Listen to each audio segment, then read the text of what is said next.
Bonjour tout le monde. Je m'appelle Danielle Gravel. Je suis la directrice générale de la municipalité de Kipawa. Et il me fait plaisir aujourd'hui de vous donner un résumé de la séance ordinaire du conseil municipal de Kipawa qui avait lieu le 13 décembre dernier.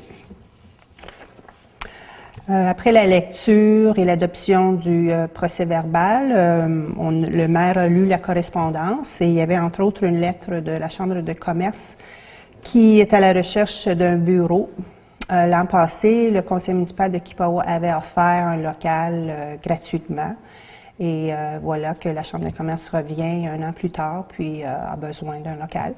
Mais ils devront attendre encore quelques mois parce que le sous-sol où on va aménager le bureau est en rénovation. Donc, mais dès que ce sera fait, on pourra annoncer la venue de la Chambre de commerce Témiscamingue-Kipawa au bureau municipal.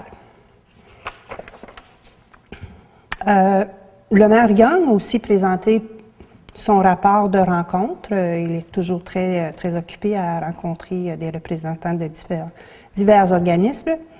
Il a rencontré Denis Parent de Poste Canada. Après que M. Parent avait fait des rencontres avec 3 candidats qui avaient postulé pour le poste de maître de poste à Kipawa. Mais les 3 se sont désistés lorsqu'ils ont appris qu'ils devraient opérer le bureau de poste à partir de leur domicile ou un autre local loué.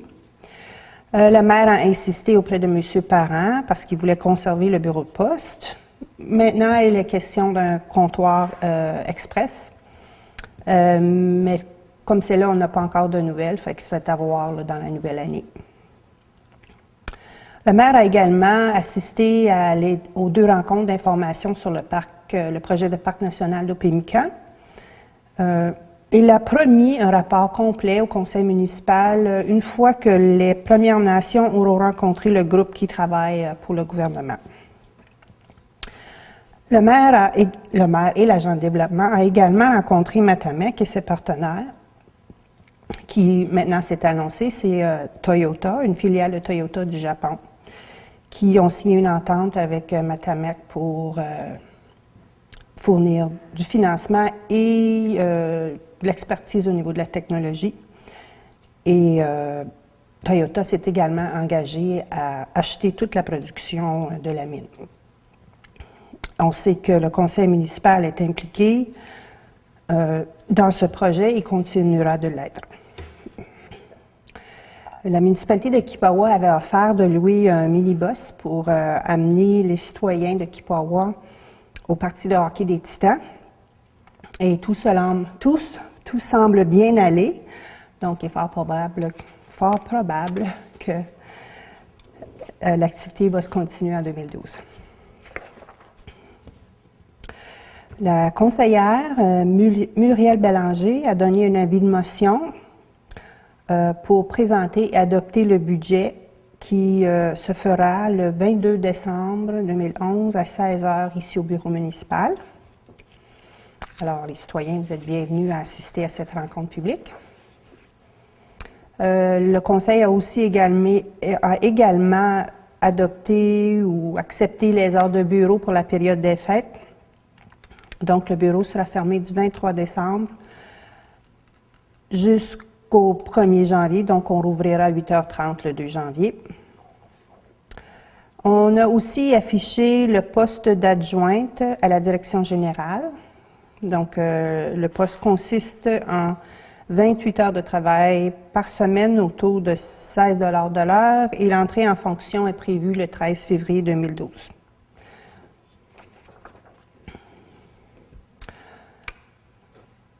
Nous avons aussi, le conseil municipal a aussi approuvé la liste de la vente d'immeubles pour défaut de paiement de taxes pour l'année 2009, 2010, 2011.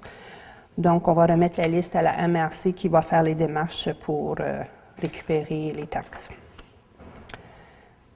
Le conseil a également accepté la nomination de Muriel Bélanger au nouveau comité tourisme. Donc, elle va représenter la municipalité, de même que l'agent de développement Claude Brisson. Claude Carrière, a donné un avis de motion qu'il présentera à une séance subséquente Il présentera donc un règlement ayant pour objet de modifier le règlement du zonage qui traite du fait que la façade d'un bâtiment sur un lot riverain doit être sur le lac et aussi qui mentionnera que la marge de recul avant pour un lot riverain est de 15 mètres et on fixera également une marge de recul arrière pour les nouvelles constructions. En ce qui concerne l'eau potable de T-Lake, les travaux avancent bien à la station d'aqueduc.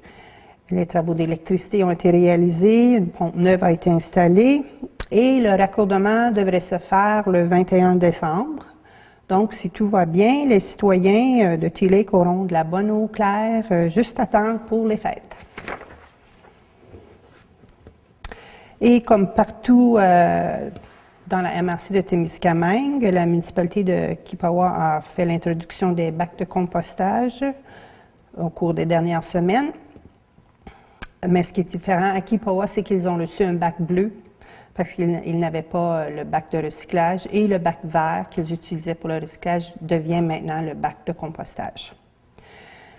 Le conseil municipal a décidé d'organiser un souper communautaire le 11 janvier pour parler du projet de compostage, pour donner de l'information. On sait que la ville de Témiscamingue, on sait que la MRC a organisé une séance le 6 décembre, mais on a remarqué qu'il n'y avait aucun citoyen de Kipawa, donc on va l'organiser. Ça va avoir lieu au Eagle Dome, je répète, le 11 janvier. Et on va faire la même présentation que la MRC, mais on va la faire en anglais, c'est sûr. Donc, ça conclut le résumé de l'Assemblée, de la séance ordinaire du Conseil municipal et je profite de l'occasion pour souhaiter à tous des joyeuses fêtes. Santé, bonheur, prospérité.